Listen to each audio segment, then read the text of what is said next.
Chers amis, je tenais à vous souhaiter un très chaleureux Shabbat Shalom depuis Yerushalayim, Ira Kodesh, la ville sainte, bientôt capitale du monde, Bezrat Hashem, ville du règne du Mashiach et du Dieu du monde. Notre parashat Chaye Sarah. Sarah, apprenant que Yitzhak a failli mourir sous le choc, elle ne tient pas le coup et la pauvre elle décède. Et Abraham va l'enterrer à Hebron, va acheter le caveau du Marpella. Le texte dit qu'elle est morte à l'âge de 127 ans, mais le texte dit et la vie de Sarah a été de 100 ans, et de 20 ans, et de 7 ans. Et les sages d'Israël posent la question, pourquoi est-ce qu'on ne dit pas 127 ans? Pourquoi 100 ans, et 20 ans, et 7 ans? On doit faire l'addition. Chaque fois on me dit, pour les centaines, les dizaines, les unités, on me dit le mot an. Réponse des sages d'Israël, qu'à 100 ans, elle était comme l'âge de 20 ans au niveau des péchés.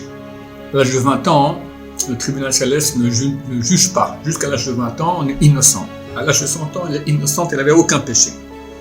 Et à 20 ans, elle était comme une fille de 7 ans au niveau de sa beauté. Et là, il y a une question à se poser.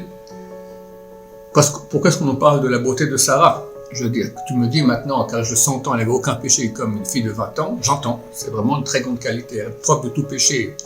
Après 100 ans, c'est extraordinaire. Tu me dis maintenant qu'à 20 ans, elle était belle comme une fille de 7 ans. D'abord, qu'est-ce que la Torah en a à faire de la beauté d'une femme? C'est pas un sujet. C'est pas comparable au fait qu'à l'âge de 100 ans, elle n'a aucun péché. Deuxièmement, quelle qualité y a-t-il à être belle? Ne pas avoir de péché jusqu'à l'âge de 100 ans, je comprends, la personne fait des efforts, c'est difficile, elle doit se battre contre son Yetzirah, son mauvais penchant. Mais être belle, ça ne dépend pas de la personne. C'est où Dieu donne le cadeau et une femme elle est belle, ou il ne donne pas le cadeau, elle n'est pas belle, elle n'a rien fait pour. Donc ce n'est pas une qualité à vanter chez une personne. Et enfin, troisièmement, tu compares sa beauté à l'âge de 20 ans à celle d'une fille de 7 ans, mais tout le monde sait qu'une femme de 20 ans elle est bien plus belle qu'une fille de 7 ans. Donc c'est tout à fait incompréhensible. De plus, on voit dans la fin de Parashat Noach que Abraham prend comme femme Sarah, et là-bas il est écrit qu'elle était surnommée Yiska. Yiska, ça vient de la racine Soché. Soché, c'est voir. Et là-bas, il y a deux explications des sages d'Israël. Et là aussi, on n'arrive pas à comprendre la deuxième explication. La première, Socha Beruach HaKodesh.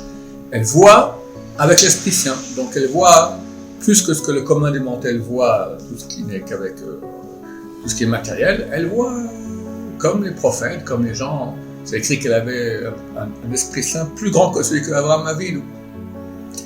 Ça, c'est une qualité. Et l'autre qualité, Akol Sochin Beyofea. Tout le monde la regarde parce qu'elle est belle. Là, de nouveau, on ne comprend pas. Où est le rapport? Je veux dire, c'est la rigueur même pas très pudique. Comment tu me racontes maintenant que tout le monde regarde parce qu'elle est belle? Quelle qualité il y a à être dans la beauté? Depuis que dans la Torah s'occupe-t-elle de la beauté des femmes? En plus, comment tu mets ça à côté du fait qu'elle est Ruach HaKodesh? Ruach HaKodesh, arriver à Ruach HaKodesh, il faut des degrés extraordinaires. Être belle, c'est rien du tout, elle n'a pas fait exprès. Le Ber Yosef donne une explication extraordinaire. Il dit, c'est clair, pour avoir Ruach HaKodesh, il faut se battre énormément pour acquérir un niveau de pureté, de sainteté, d'ascétisme, d'humilité extraordinaire. Et seulement en ce moment, pour avoir Ruach HaKodesh, l'Esprit Saint, la présence divine vient sur nous, et on commence à voir des choses que le commun des mortels ne voit pas. Alors pourquoi est-ce que la Torah, elle a dit d'un côté elle avait Ruach HaKodesh, et d'un côté elle était belle, et tout le monde la regardait parce qu'elle était belle, pour nous dire que bien qu'elle était belle, et quand une femme sait qu'elle est belle, alors forcément ça va développer son ego, elle se prend pour quelqu'un, elle sait très bien qu'elle est belle, tout le monde la regarde, c'est extrêmement difficile de ne pas faire attention à cela. Et c'est là la qualité de Sarah aimée, que bien qu'elle savait qu'elle était extrêmement belle, ça avait chez elle absolument aucune importance, rien de rien. Elle était bien au-dessus de cela. Et ça, c'est la qualité qu'on vante chez Sarah aimée. Que bien qu'elle était aussi belle, néanmoins elle a pu arriver à Ruach HaKodesh, à l'Esprit Saint, ce qui prouve que chez elle, la beauté physique n'avait aucune importance. C'est pour ça aussi qu'on dit qu'à l'âge de 20 ans, elle était au niveau de la beauté comme une fille de 7 ans. Une fille de 7 ans, c'est important pour elle d'être belle? Pas du tout. À 20 ans, oui. Alors on nous dit à l'âge de 20 ans, ça aurait été comme une fille de 7 ans en ce qui concerne sa beauté. Elle n'avait absolument rien à faire, bien qu'elle était la plus belle femme du monde. La Gemara dans le traité Bava Batra, page 58, dit que toutes les femmes par rapport à Sarah, était comme un singe par rapport à un être humain. Donc elle avait une beauté extraordinaire. Mais pour elle, c'est comme si elle avait 7 ans, ça n'avait absolument, strictement aucune importance. Elle savait où était l'essentiel dans la vie, l'important, c'est au contraire l'humilité, certainement pas la beauté physique, c'est l'amour de Dieu, c'est la proximité de Dieu. Et ça, chers amis, c'est pour nous une grande leçon.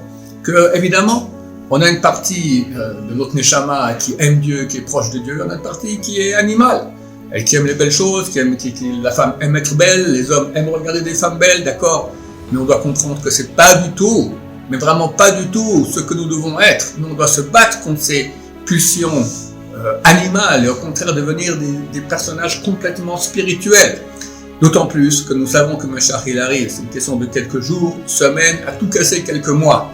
Et quand Mashiach vient, c'est terminé. Il n'y aura plus toute la partie animale que nous avons. On sera des êtres spirituels totaux. Mais il faut commencer déjà dès maintenant. Commencer lentement à moins suivre nos pulsions animales, corporelles, physiques, et se brancher avec Hachem, devenir des êtres spirituels. Le Rav Shach disait, je veux devenir un Himmelmensch. Himmel signifie en yiddish le ciel. Mensch, être humain. Je veux être un être humain du ciel. D'accord? Complètement spirituel. Voilà, chers amis. Alors commençons à travailler là-dessus, parce que Mashiach arrive, il faut qu'on soit déjà au niveau pour le recevoir. Parce qu'une fois que Mashiach revient, on peut plus monter. On va monter de niveau, c'est clair, on n'a aucun mérite pour cela. Donc on restera les mêmes nuls que nous sommes aujourd'hui. Donc essayons d'être un peu moins que nuls et commençons à nous battre contre nos pulsions animales, physiques, corporelles et devenons des êtres, des Himmelmensch, des êtres spirituels. Bezrat Hashem. Je vous souhaite à tous un Shabbat Shalom, plein de bonheur, plein de spiritualité, plein de présence divine dans vos maisons. Amen, amen, Shabbat Shalom, Umvorach.